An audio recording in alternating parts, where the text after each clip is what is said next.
नमस्कार, मैं हूं सत्य प्रकाश और आज मैं केदारनाथ मंदिर जिसकी पूरी दुनिया ब्रह्मांड में चर्चा है, आज मैं उस केदारनाथ की कुछ चमत्कारी चीज़ों के बारे में आपको बता रहा हूं जो शायद आपको ना पता हो।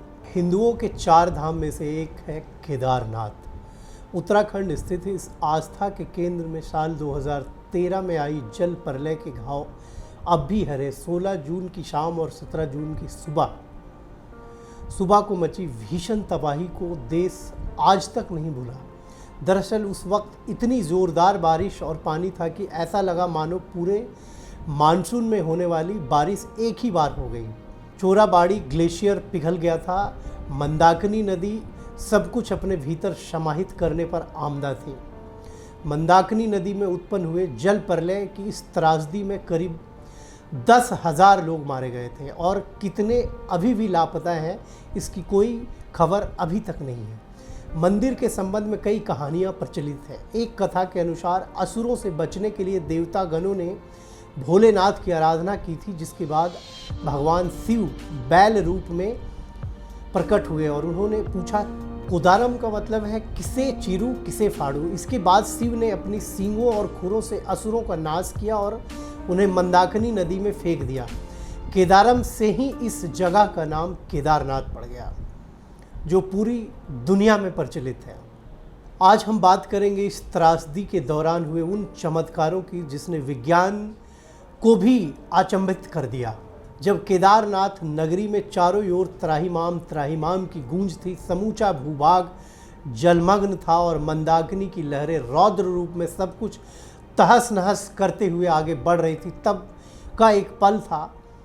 ऐसा लगा कि सदियों से खड़ा यह केदार धाम इस त्रासदी का सामना नहीं कर पाएगा, मगर तभी दुनिया के सामने एक ऐसा चमत्कार आया जिसकी चर्चा लोग आज तक करते नहीं थकते।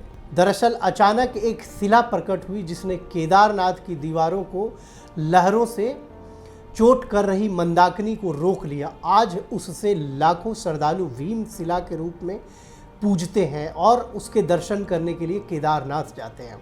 लेकिन भक्त मानते हैं कि वह स्वयं देवाधिदेव महादेव का अवतार है।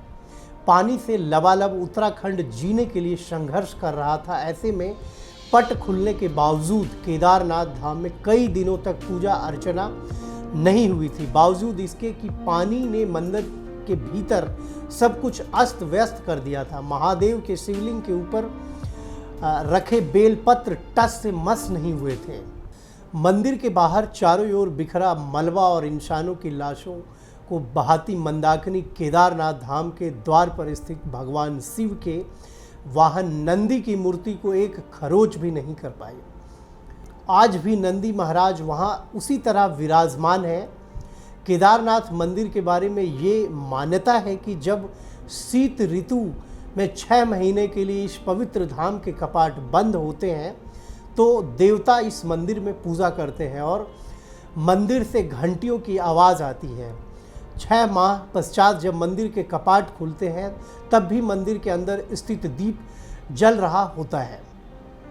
भूवैज्ञानिकों का दावा है कि केदारनाथ का मंदिर 1300 से 1900 ईस्वी के बीच लगभग 400 वर्षों तक बर्फ में रहा था, वो काल जिसे छोटा हिमयुग या आइस एज कहा जाता है। मंदिर की दीवारों पर कई पीली रेखाएं इस क्षेत्र में ग्लेशियल गतिविधि की ओर इशारा करती है। मंदिर न केवल 400 वर्षों तक बर्फ के नीचे रहकर भी बचा रहा, बल्कि ग्लेशियल मूवमेंट से किसी भी तरह के गंभीर नुकसान से भी बच गया।